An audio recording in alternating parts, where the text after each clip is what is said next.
keystone species is one which is essential to the functioning of the ecosystem as a whole. Keystone species are the biological foundation that support the entire interdependent network of life.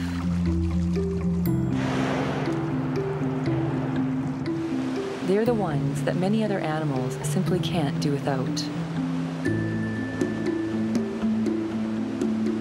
Without them, the ecosystem would unravel.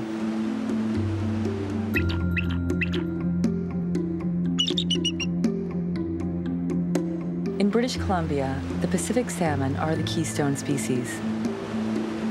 Each summer, millions of fish return to this coast to fill hundreds of streams and rivers, just as they have for thousands of years,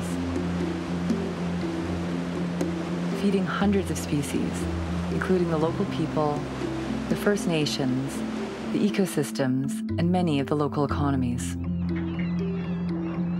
Salmon have fundamentally shaped life on the coast, yet quietly and without explanation, the numbers of salmon in BC are steadily dwindling. Many rivers are already on the edge of extinction. Here, in the world's largest sockeye salmon river, millions of fish are going missing. And many of the few that do make it back to the rivers are dying mysteriously before they have a chance to lay their eggs. Biologist Alex Morton has been following and studying the unusual decline. Full of eggs, eh? Yeah. This is strange. You know, we're right on the spawning grounds. This fish has made the whole trip, but she never spawned. She never released those precious eggs. And we're seeing a lot of this. Most of these fish look like they haven't spawned. This pre-spawn mortality is epidemic in the Fraser River. So we're trying to figure out why. The disappearing wild salmon is no small concern. Without them, BC will lose its most iconic species, as well as a culture, a way of life, and its most valuable natural food resource. The race is on to figure out what is happening to the iconic fish which built British Columbia before it is too late.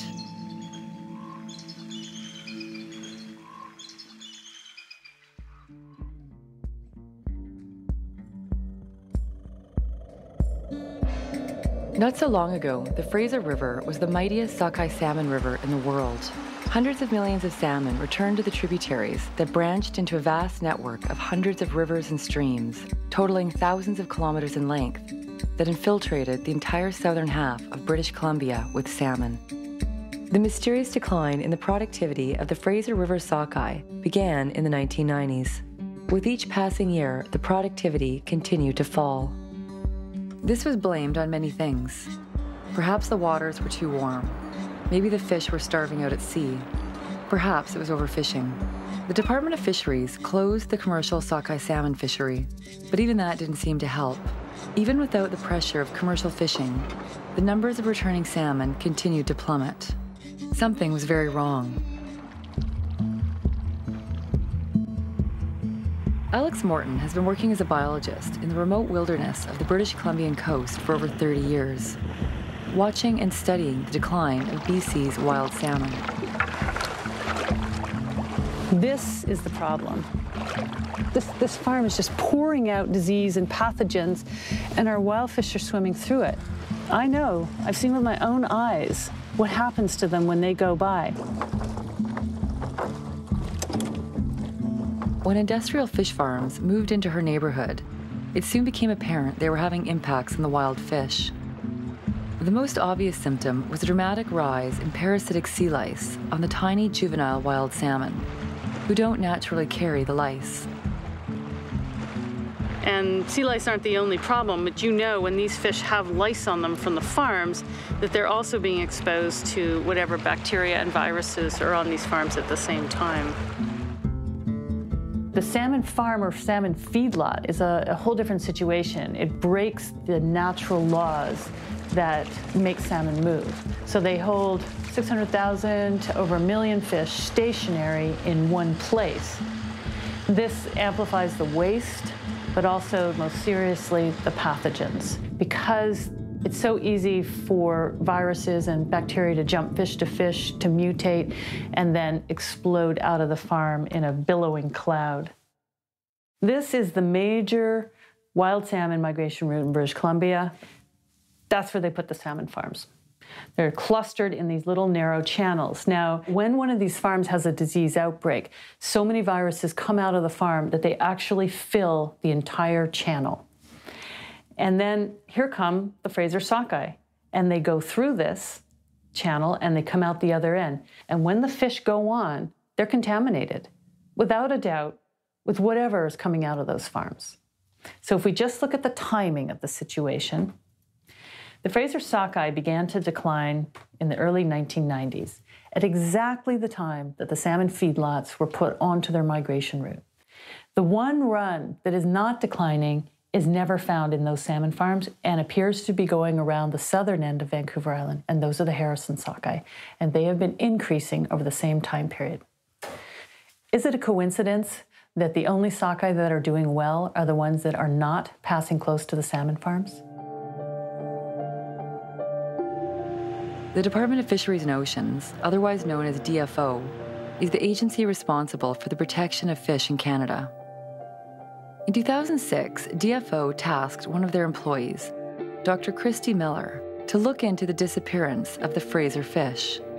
Dr. Miller heads up a cutting-edge research lab, which uses an emerging science called genomic profiling, which gives scientists an unprecedented insight into the life history of a salmon. Dr. Christy Miller, her work, genomic profiling, the way I see it is she makes the fish talk. It's like sitting a fish down in the office and saying, how are you feeling? So in all our bodies, we've got these switches that turn on and off in our cells depending on what kind of experience we're having with life. And she found that the ones that died before they spawned had all these switches flicked in their cells, and the ones that lived had a whole different pattern of switches. So she's like, okay, so the ones that are dying seem to be dying of the same thing. Well, that was huge because all the other scientists that tried to figure this out were like, God, they're dying of everything, you know? They couldn't figure it out. And when she read these switches, they were like leukemia, retrovirus, brain tumor, immune system decay. And she looked at that and went, salmon leukemia. Salmon leukemia is this virus that raged through the salmon farming industry right at the beginning when it went into Campbell River area in the early 90s. The salmon leukemia virus attacks their immune system, so they die of something else. It's a retrovirus like AIDS. And DFO wrote about 6 papers on it, and they found that virtually all of the Chinook farms were infected, and that this virus killed 100% of the sockeye salmon that were exposed to it, and they never did anything about it. And as soon as Dr. Miller's work, you know, her compass was all over the place. As soon as her compass pointed at salmon farms, she wasn't allowed to go to meetings. She wasn't allowed to talk to the media, even when she published in the Journal of Science. The world's most prestigious scientific journal, Science, published Dr. Christy Miller's findings in January of 2011. It was hailed as some of the most significant new salmon research in a decade. Hundreds of reporters lined up to interview Miller about her findings, but they were all turned away. Dr. Christy Miller is head of molecular science for DFO, one of the top scientists on the West Coast. And when we learned that she had a paper coming out in one of the leading journals, there was a lot of interest in the media in talking to her. I asked for an interview time to be set up, never heard back. So go back to DFO and ask what's going on, and there's met with this kind of wall of silence. There's no question that the federal government, with orders from Ottawa, muzzled her and kept her from speaking about a science paper which had been published. It's pretty disturbing, I think, when the government starts to mess around with science. It starts to try and shape the picture and try and control science in a way like that. I mean, muzzling scientists is not something that should be happening in a great democracy. There were questions about whether or not she'd get funding for continued research. Unfortunately, I guess I can't phone her up and ask her because she can't talk. Dr. Miller, when she began to see a strong correlation between these dying sockeye and the salmon leukemia virus, and she read that the salmon leukemia virus was in the salmon farms, she naturally wanted to go test those fish. So in April of 2010, she made a request to DFO to test farm salmon for this virus, but access was denied. She was not allowed to test these fish that are in public waters, releasing their pathogens into the most valuable salmon stocks in this country, and she was not allowed to follow the trail into the pens. To protect the interests of the salmon farming industry, the government allows the farms to keep their disease information confidential from the public and from scientists.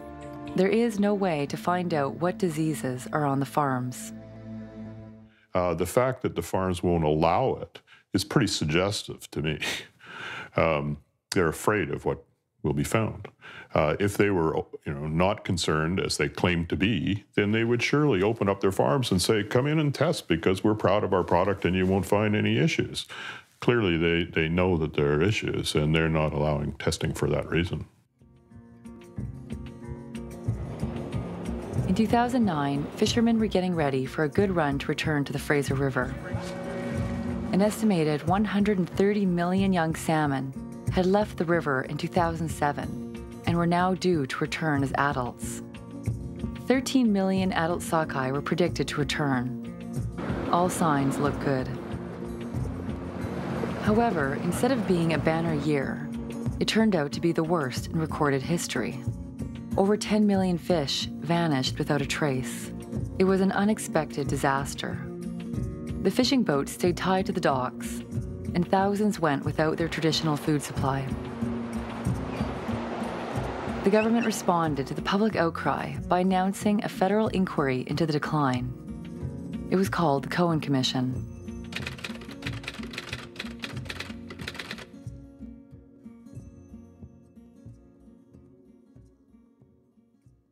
Well, it was the first ever federal inquiry we've had on any fish species in Canada. We never had a commission on the collapse of cod, and that was a huge loss to Canada and to the world. And we should have learned a lot of lessons on that. The $26 million inquiry included 150 days of hearings. Many theories were presented about why the fish might be disappearing. Items on the table included overfishing, sharks, water temperature, pollution, and even predatory giant squid. It wasn't until the final days that the inquiry turned its attention to salmon farms. Dr. Fleming, I'm very interested in your Norwegian experience. As I understand your evidence in Norway, the government in its wisdom has seen fit to recognize that certain fishing rivers or migratory routes for fish are important enough that they should keep salmon farms off of them? That's correct. And so, does that mean the government recognizes a risk to wild fish from fish farms? Yes, there are official statements to that fact. One of those risks is the risks of disease transmission? Yes. The wonder of the Cohen Commission is that they could put senior bureaucrats on the stand who had to be examined, which is not a place they commonly exist. And they were very uncomfortable with that. The possibility of disease affecting the wild sockeye runs has never been a factor for BC in terms of a siting decision. Is that fair? That's a fair comment, isn't it? I couldn't really say because... What about you, Mr. Swartfigger? Can you think of a site that's ever been rejected by the federal government because of its impacts on wild salmon migratory routes? No, I can't. At least 10 fish farms approved right in the narrowest channel of the Discovery Passage, the narrowest place the wild salmon migrate through. Was that risk considered when they were approved? Wild fish get infections. I'm no expert in fish health, but my belief is wild fish get infections, whether as part of a natural course of fish being in the natural environment. DFO, are they in a conflict of interest? Yeah, I think they're in a serious conflict of interest. They have to, by their mandate, they're supposed to protect wild fish, and by their political masters, they're supposed to support the development of an aquaculture industry. In the final days of the inquiry, Justice Cohen called on DFO's Dr. Christy Miller to testify about her findings. For the first time, the public would have a chance to hear Miller speak about her discovery, since her gag order had been imposed. What you found is some sort of new virus. Your leading suspect was salmon leukemia virus. Yes, it was. And if in fact that's the case, this in fact may be the smoking gun for the 2009 declines. It could be the smoking gun. She's doing some fantastic work under very difficult conditions, and you know, in conditions where she says she's been intimidated by her managers for reporting on health issues around wild salmon. She felt intimidated about the potential loss of her data if she went public. She felt intimidated in terms of her budget, and so that was extremely revealing. So while all this was happening, Dr. Rick Rutledge was very worried about the Rivers Inlet sockeye because they were in an unexplained decline, a lot like the Fraser sockeye. I had no idea as to why the numbers were so low. I tried to think as the season was winding down what on earth the cause might be. It had to be something new, I thought, because it hadn't happened before as far as I could tell. So I eventually sent some samples in for testing. I remember when he called me, it was a dark October night, and he said to me, you know, Alex, are you sitting down? It was like he was going to tell me that someone we knew had died. And he said the tests came back positive for ISA virus in Rivers Inlet smolts. I was devastated. You know, I thought, okay, 20 years of trying to prevent this industry from destroying the wild salmon of Canada, and I have failed. Salmon influenza, ISA virus. Most lethal known salmon virus worldwide caused $2 billion worth of damage in Chile. No country wants it. It has spread everywhere in the world where Atlantic salmon are being raised in pens in large numbers by the Norwegian companies. ISA, infectious salmon anemia, the most lethal known salmon virus worldwide. It was first detected in Norway in 1984. At first, the virus seemed benign, but once it incubated in the salmon farms, it mutated into highly virulent and lethal strains, which can kill millions of fish at a time. These deadly strains of ISA spread to new countries by way of egg imports. The industry farms mainly Atlantic salmon, so they must import Atlantic salmon eggs from Europe into the country in which they are operating their farms. When the ISA virus wiped out 70% of Chile's salmon industry, the strain was traced back to Norway. The difference between Chile and BC, though, is that Chile has no native salmon, whereas BC has much to lose, with thousands of runs of 5 different species of Pacific salmon and entire ecosystems and economies that depend on them. So ISA is sometimes called salmon flu, and so it is a bit flu-like, I guess, in its symptoms. But it's like a very, very severe flu, you know, like the type that killed millions of people after the First World War. I mean, it's a very serious flu to which the fish may not be adapted at all. And incidentally, it was that crowding of people into high densities during training camps and so forth and in the trenches in Europe that led to the evolution of an extremely virulent form of flu virus that killed millions upon millions of people. ISA is like mad cow disease in terms of shutting borders, closing farms. ISA is so important that it's an internationally reportable disease. Most salmon diseases are not, but any country, there's a website you can go to, and any country that has it is supposed to be reporting it, and it's up there. ISA caused $2 billion of damage in Chile when it hit down there, when European ISA ended up in Chile. Nobody knows what happens when you introduce a virus into a population that hasn't been exposed to it before. It might be totally benign, or it might have a devastating impact like smallpox had in the Aboriginal populations in North America, or the bubonic plague had in Europe. This is something I thought we were working to prevent coming into British Columbia. But my first response was get out in the rivers. Let's have a look around. Let's see where this is. It's the same thing I did when I found the sea lice in 2001. I just made a net and just went around and started looking at all the fish. Because if you just sit there with that bad news, it destroys you. But if you can get out and do something, it's a lot healthier. It was late in the season. Most of the salmon were already in the river, but we dashed down to the lower Fraser River because we had been getting reports from people down there that there was a massive number of salmon dying in the river without spawning. And this big yellow Chinook salmon, a white Harrison Spring, that had ISA virus. This sockeye had ISA virus. This coho had ISA virus. We tested 11 fish in the Fraser River, a river of millions, and we got it 3 times. It was European strain ISA virus.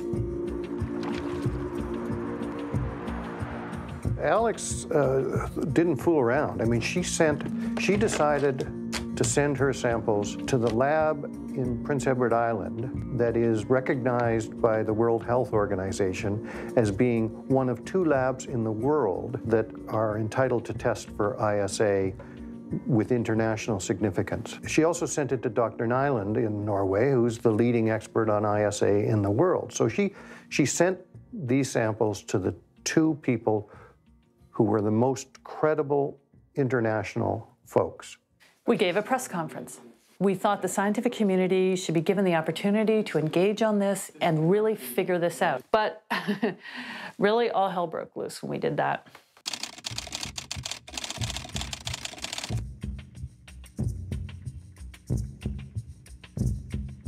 The CFIA came and took our samples and said they were going to run tests, and we were supportive of that. The Canadian Food Inspection Agency contacted me and asked me to turn over all my samples, which I did. They shipped them to the testing lab in Moncton, and they tested them for the remaining samples for the infectious salmon anemia virus. Very quickly thereafter, the CFIA gave a press release as well.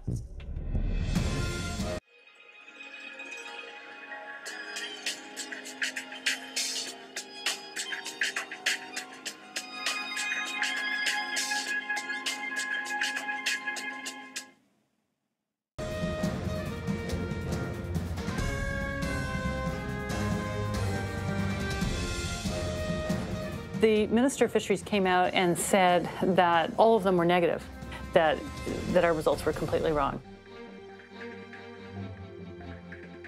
They did a press release basically to refute our findings, to say that there was no problem, there was no ISA. They said everything was negative. I was surprised, and I'm distressed about it. This is a serious matter, and the government is not taking it sufficiently seriously in my mind. We were standing on a riverbank, actually, listening to it on our cell phones, and I kept waiting for them to address the whole issue, what was happening in the Fraser River, what we had found down there. When they kept talking about the ISA findings, they fixated on the river's inlet. They never talked about the ISA findings we had in the Fraser River. And with the case of the river's inlet sockeye, those samples were degraded because they hadn't been stored properly. But in the case of the Fraser River samples, these were fresh samples, and they never mentioned them. The minister never mentioned them. They treated us like we didn't exist, like this work was not going on. I had been allowed to look at all the Cohen documents prior to this time. I was a participant, a legal participant, and reading their emails, they were fighting us. Not trying to protect us.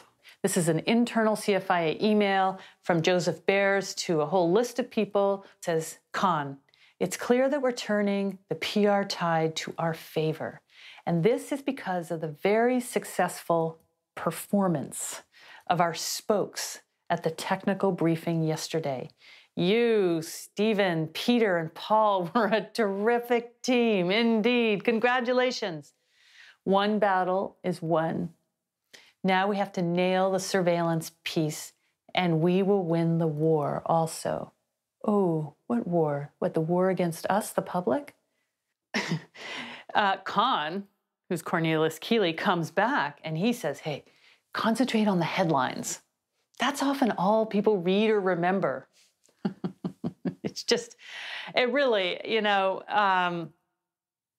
these are the same guys looking after H1N1 and mad cow disease. It really does concern me.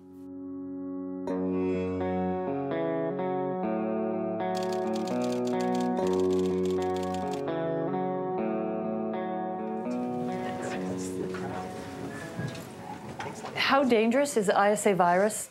I think a measure of that is the fact that Justice Cohen reopened the entire inquiry. The lawyers had gone home. The rental of the room was over. You know, everybody was just in the write up the report mode, and he reopened the whole inquiry just before Christmas.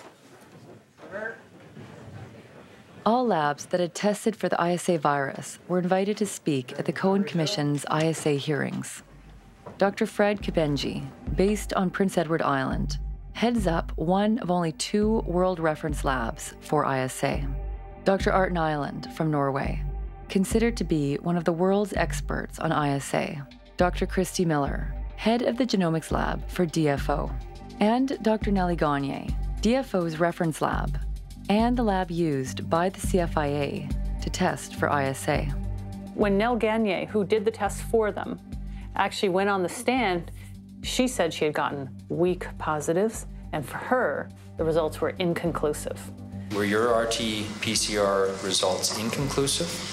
We reported them as inconclusive, and in this case, all samples submitted showed extensive to total degradation of RNA. And the problem was the samples were so degraded. You know, now, a year after tracking viruses, I am amazed that we got an ISA hit at all in those samples. They were in a household freezer for months. It's not a negative. So for the federal government to come out and say all the results, test results were negative, was not correct. The hearings then turned to the fresher samples that had been tested by the 4 different labs.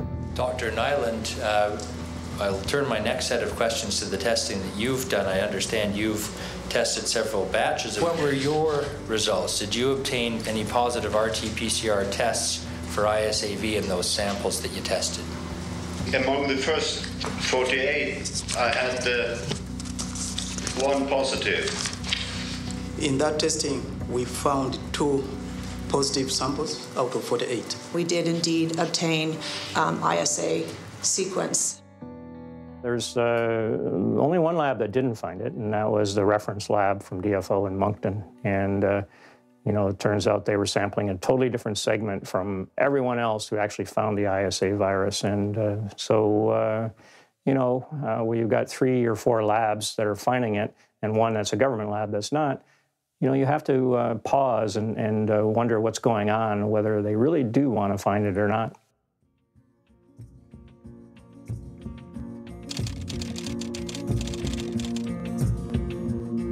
We learned that Dr. Miller was prohibited by DFO from testing for ISA virus, but a salmon farm came to her, and their fish were turning yellow and dying, and they couldn't figure out why. And she decided to test them for ISA virus, even though she was instructed not to. She wanted to get to the bottom of it. And we did identify some positive ISA fish among their fish. It was decided that we should contact Ottawa about this, and so Stephen Stevens in Ottawa was contacted, and we basically told them the results that we had. I don't think that Stephen Stevens in Ottawa was very pleased that we were doing this testing. Basically, there was a general feeling that as a scientist I should not be undertaking research on something if I didn't understand the ramifications of what the results could do.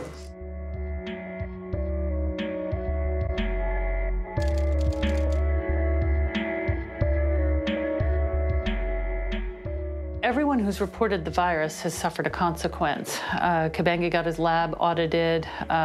Dr. Nyland had an ethics challenge against him. Dr. Miller gets muzzled as soon as her work takes her towards the fish farm viruses. Everyone who tries to speak up about these viruses gets shut up in some way. 3 leading labs around the world, and including DFO's own lab in Nanaimo, had found ISA. And CFIA's response was to attack those labs.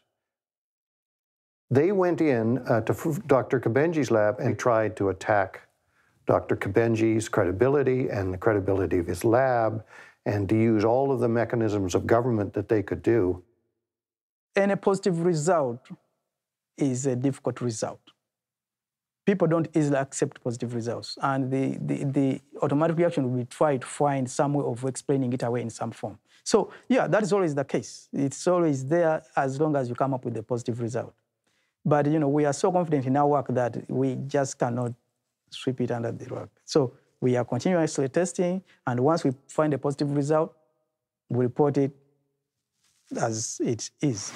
Dr. Kabenji had the temerity to announce positive test results, and as a result, his lab is being analyzed by you.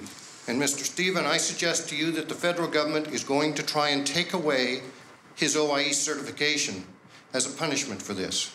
I predict within the next 12 months, Canada will go after his credibility. Isn't that right? I disagree. 11 months later, the Canadian Food Inspection Agency would attempt to strip Dr. Kabenji of his World Reference Lab status, citing results from an audit they had conducted on his lab. If Dr. Kabenji's test results are officially recognized, then BC would be internationally listed as positive for the ISA virus. But if the CFIA's attempt at suspending Dr. Kabenji's status are successful, then BC will remain listed as free of ISA, despite the numerous positive test results. What's happened in Canada is salmon disease has become a federal secret. And the reason we found out at the Cohen Commission is that if this flu virus is confirmed in British Columbia, they say the border is going to close for BC farm salmon to the US and China. Let's say we do find ISA in BC and all of a sudden markets are closed, then there will be no trade, basically. That's when a real aha went off in my mind. I'm like, oh, I totally get this now. You guys are hiding this because it's going to damage the industry. It was so transparent and clear. So, this is where you can see the size of the thing that we're coming up against. This is international trade. Our tests are saying ISA virus is here.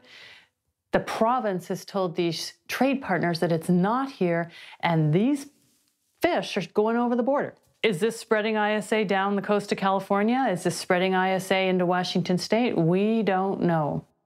They won't accept the results of any other lab than the Moncton lab. They know the Moncton lab is incapable of finding it. The results have to be confirmed through our National Reference Laboratory. And my understanding as of this date, none of those tests, and as of this date today, none of those tests have ever been confirmed from our National Reference Laboratory. So there is no evidence to support that ISA is occurring in either wild or cultured salmon in BC? Yes, there is no evidence to support that. Do you think ISA is here? Yes. Well, certainly ISA is here. I clearly believe that there is a virus here that is very similar to ISA virus in Europe. There have just been so many positive tests from different labs. The sequences that we have detected in samples from British Columbia have all been of European genotype. And so that gives me a pretty high level of confidence, along with all the tests I do every day, that we do not have ISA virus in British Columbia. Dr. Gary Marty is the provincial health veterinarian for British Columbia. He is in charge of monitoring for diseases in both farmed salmon and wild salmon. I don't understand how Dr. Marty has not found it and these other scientists have. I simply don't understand that. Gary Marty is in a very difficult situation right now because if he reports that ISA is here, the industry that he works with is going to crumble. Shareholders probably don't know what's brewing here in British Columbia. So Dr. Marty is under enormous pressure right now because he is the only one that has had access to these fish and looking into them. So much hinges on what he says and sees. Now, when we have no evidence of disease, and PCR results that can't be confirmed, the best way to interpret those is that they are false positive test results. Yeah, these are Gary Marty's records. These are Gary Marty's records. These records are incidences when the fish farm companies came to Gary Marty and asked him to do specific tests on their fish. So here we have a case where Marine Harvest in 2009 submitted fish tissue and they want tests for ISA. Mortality has been increasing. And so in this report where they've asked for a test for ISA, he says, sinusoidal congestion is one of the classic lesions associated with ISA-V infections. Okay, but look at this one here.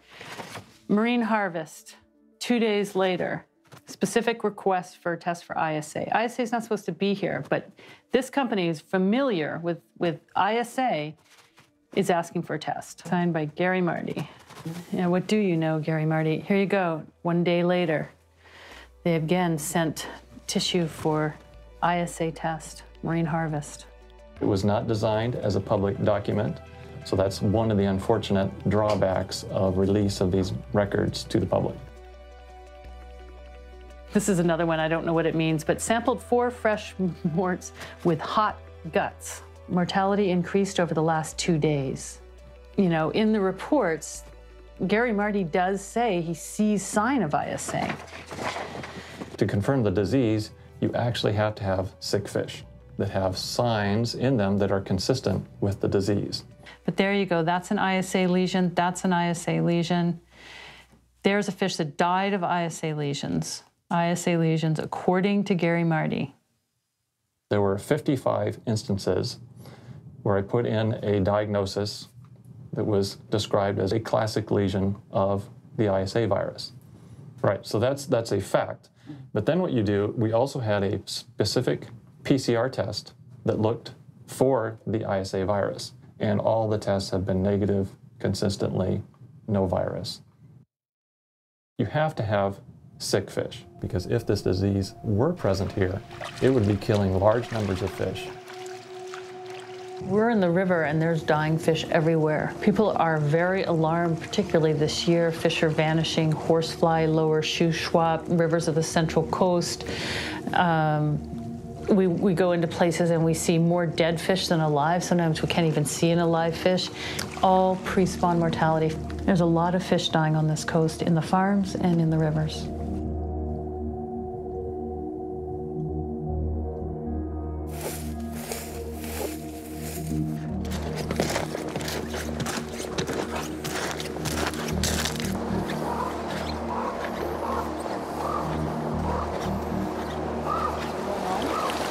Oh, there's definitely something going on. A lot of the rivers we've seen, the fish are dying before they're laying their eggs and they're showing signs of disease. We've seen fish with all sorts of things going wrong with them, like big blisters on their side, and you cut them open and their whole stomach cavity is full of water and blood, and yellowing, pale gills, pale heart, lesions in the stomach wall, like red blisters all on the inside of their stomach. Some of them, the flesh just got blisters throughout the whole fish.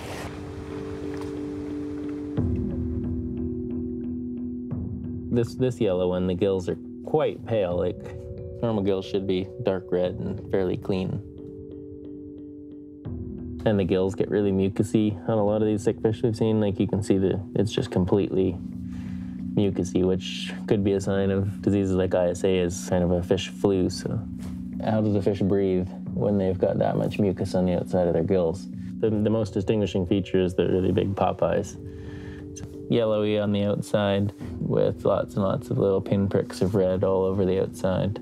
The insides, I'm not a vet, but I can tell something's wrong with that fish. That's sort of the spleen, but it's all conjoined into one big lump. It just starts bleeding out of the flesh, and then it's all throughout the meat. Like you can see, these little blisters are getting to the point that they're coming through the skin. All this bloody water liquid was in the belly. It's basically bled to death from the inside. Pinprick red blood spots seem to be associated with the more diseased, sick-looking fish. Supposedly bloodshot on the inside of the belly is one of the symptoms of ISA, but we won't know until we actually get test results back what's causing it. speckly red showing up all through on this one. Heart starting to get those blisters all over it. So what disease is that bad that it can cause that? I'm not entirely sure, but hopefully we'll find out. It just goes on and on and on. Things I've never seen before. They're sick. You could see 1 or 2 sick fish, but when you see half the fish or more than half the fish in a river that look like they're definitely going to die before they spawn, it's bad.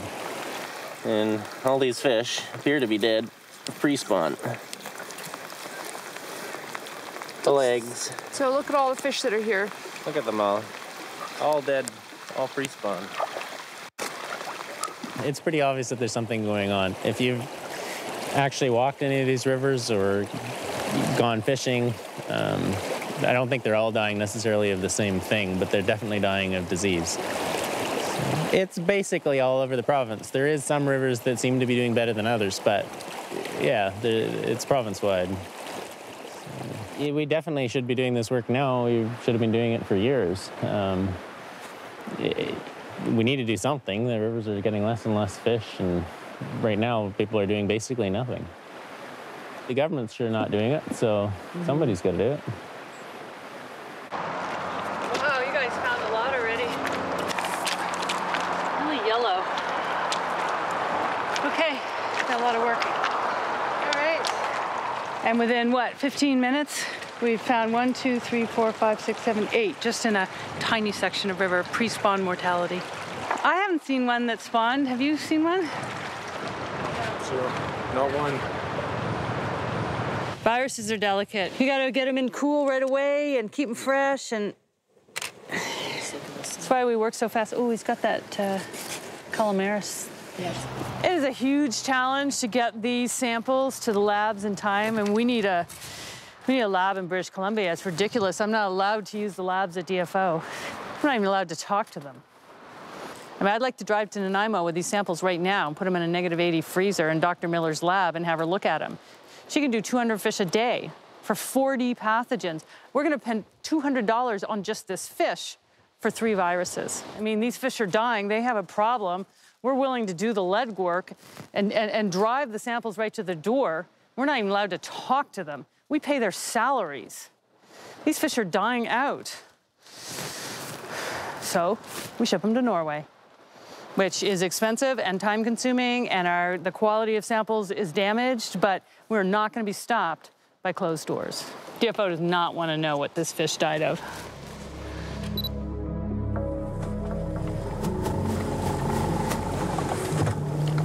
If I could track these viruses anywhere as I wanted, I'd go straight to the salmon farms and I'd look in those pens and I'd pick their sick-looking fish and I would rush them to the labs, fresh tissue.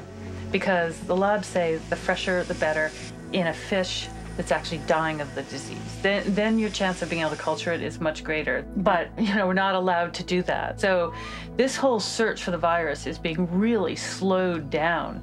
It's being impeded by the lack of ability to go to the farms and test.